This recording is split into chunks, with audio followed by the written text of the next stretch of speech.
doing, people? Robert here. This is the second video, back to basics.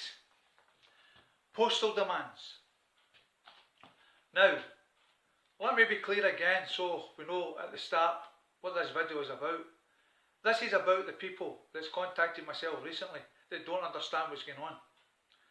So this video is relevant to these people only. It is not relevant to the people that know and understand what's going on. So I want to make that crystal clear once again. So there is no confusion. Now people, this video, postal demands.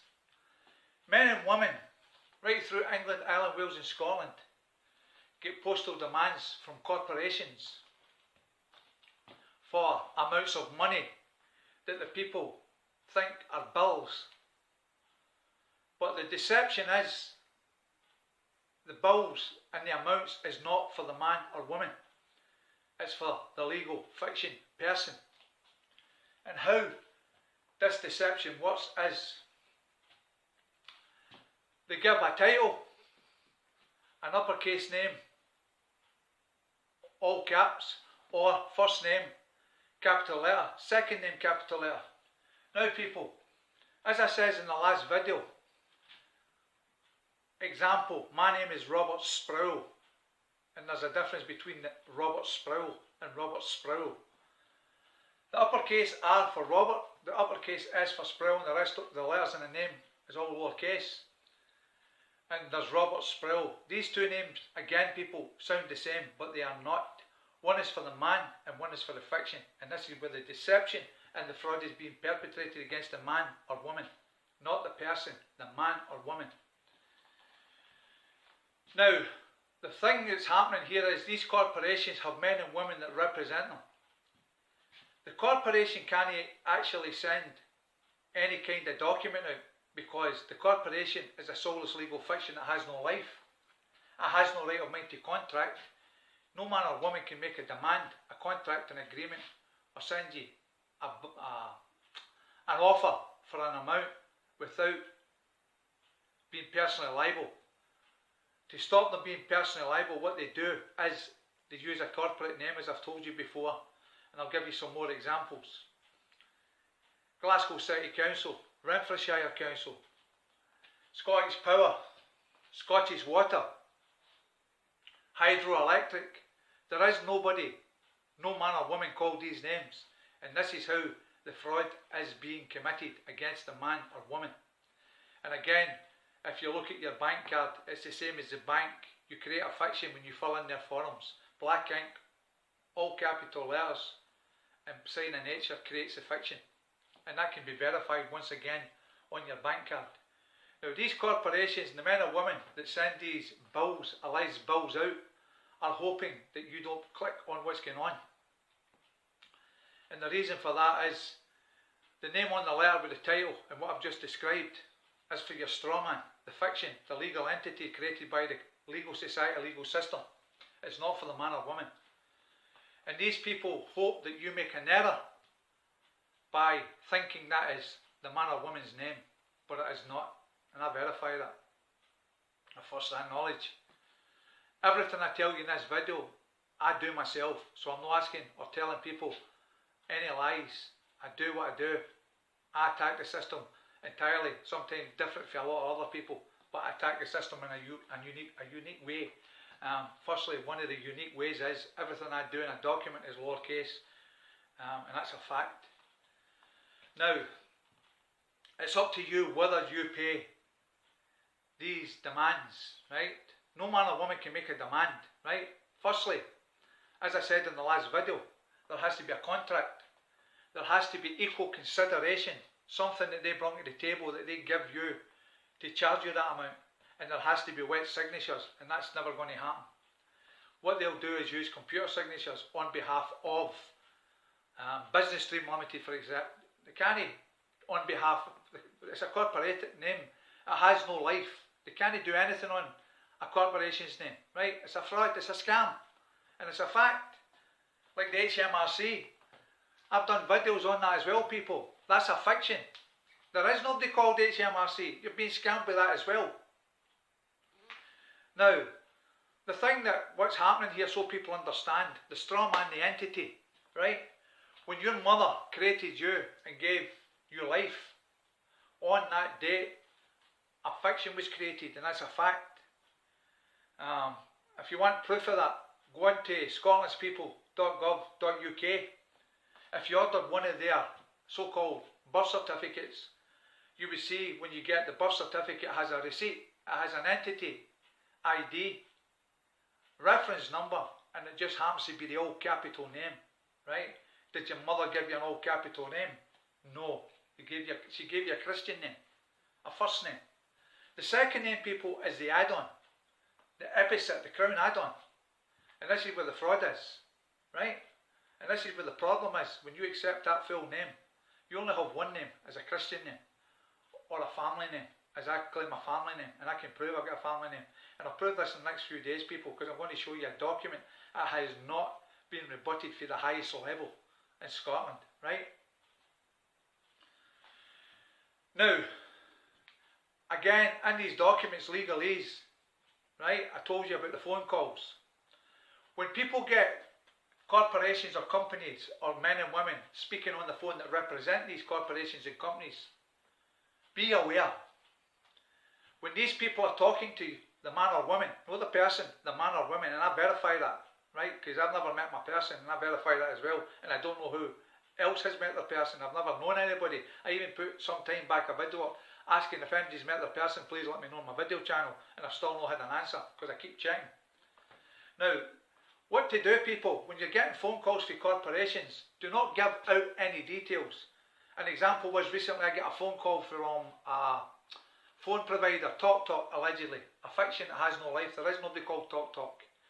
And the female on the phone asked me could I confirm the details on the account, and I says to her, I don't consent. And she says, why do you not consent? What do you mean? I says, well, I don't know who you are. And she told me again that she represented the fictitious dead entity, TalkTalk. And I told her again, I did not consent. If there was any problems, to send it in writing if she thought that she was talking to whoever it was she was looking for. She didn't want to do that. She asked again, I told her under the Data Protection Act, I'm not consenting to gain any information. I have the right to protect that data under the law. And the funny thing is, this is a prime example of a legalese trap, people. She said to me on the phone that she was not looking for any information, right? Now that's a lie, because what she said at the start of the call, could you confirm the account holder's name? And I challenged her on that, and I says to her, you've just stated, correct me if I'm wrong, at the start of the call, you asked myself to confirm the account holder's name. And she said, that's correct. I say, so what part of that do you not understand? You're asking for information. And she got flustered. That's a prime example, people, how these people trick you on the phone. There's legalese traps all the way through that call. And what you people have to understand, legalese, if I say hello, it means hello. If I say goodbye, it means goodbye. Every word in their legalese traps, their legalese language, has an entirely different meaning. What you think it means, it does not mean. It has hidden agenda to trick you into consent and a contract unknowingly and unwittingly. And this is the bit you have to understand.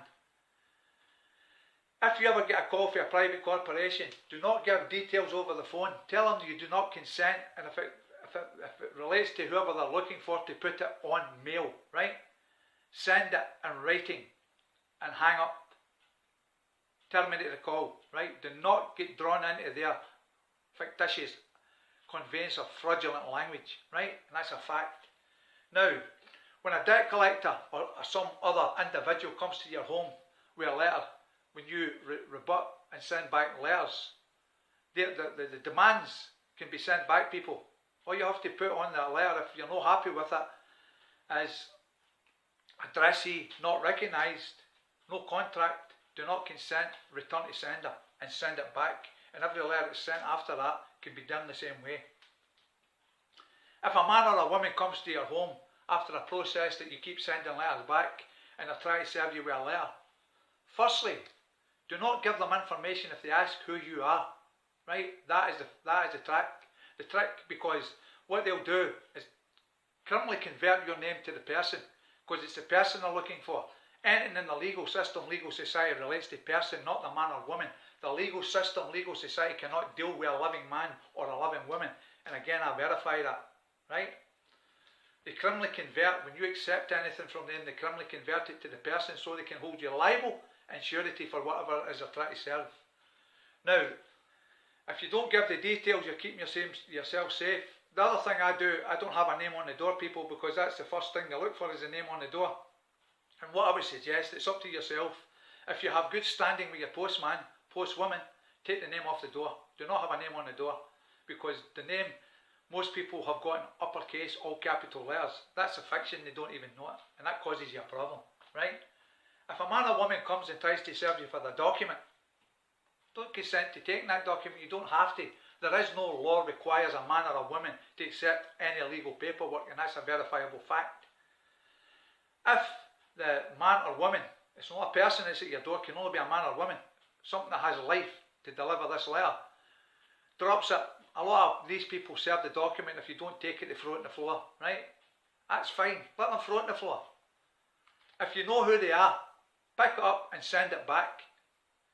Put an address on the envelope, put a first class stamp and send it back. Addressee not recognised. No contract, no consent, return to sender, right? And put the address on the envelope. Now, if you close your door and this arrogant twat puts a letter through your door, the same process. If you know who and what they are and who they represent, addressee not recognised. No contract, no consent, return to sender and send it back, right? That way you're rebutting it.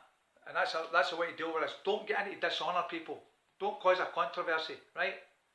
There's going to be a part 2 of this video, and it's going to, upon proof of claim. It's a document I formulated to suit the man or the woman, and I've used this on numerous occasions, and it's never been rebutted, and it's never been challenged. And I'll show you a fact in the next few days. I'm waiting to see a response, and if it doesn't come, it shows you that I have control. And bear in mind, people, the reason I do what I do, and I can do what I do, I have 2 letters for a doctor confirming I'm a flesh and blood, living, breathing man. I also have created a copyright name document. It's notary sealed, stamped, embossed with the seal of the notary seal, and I have 2 men witness and sign it, and I've signed it myself with my sign of nature. It's never been rebutted by any corporation in Scotland, and that includes courts. So if it's not rebutted, tacit agreement silence is consent, it stands in law, and that's a fact. This information is again for the people that don't understand, and I hope that you get the gist of what I'm doing, and I hope I'm helping you understand what's going on. But remember, people, when you get correspondence from anywhere, any corporation, it has a title, the all capital name, or a title, first letter, first name, second letter, second name. That is not for yourself, the living man or the living woman. That is for the fiction. This is a message to anybody in the legal system, legal society. What I'm stating is verifiable fact and truth, and I challenge any man anywhere in the country that works for or represents the legal system, legal society, or any corporation to come forward, call a man a liar, but let's get it in the public domain where the public can see the argument, where I can shoot any man or woman down in private capacity under full liability and show them for the liar that they are. Now, people, that statement is a very serious statement, and I've made that statement because I can back it up 100%, and what I'm telling you on this here is true and accurate. All information in my videos are true and accurate, are verifiable, and can't be rebutted. Remember, people, one important fact: when you were created by your mother, at the same time they created a fiction. Your mother and father signed and registered the birth certificate to them. That's why people lose sons and daughters, because they've created a contract unknowingly. But the man or woman that entity represents can be held and challenged because you had no first-hand knowledge, you could not verify it, and you didn't know where you were at the time. and you had no understanding. So any birth certificate in law is ab initio, null and void, and that's a fact. Anyway, people, I'm going to leave it there. If you like this information, please subscribe to my channel on YouTube. Again, it's only basic information to make it simple for the people that don't understand. You people, please, if you have people and friends, family that still don't get the gist, please share this information. Not because I'm in the video, because the information, forget myself in the video, it's not about myself, it's about helping people understand how they've been screwed by this legal system, legal society, and being caused a tort of harm under common law. Again, people, there's going to be a part 2 of this video, and I'm going to show you how to challenge all debts and watch the fun begin. Take care, be safe, and have a good day. And thank you for watching this video, people. Bye bye.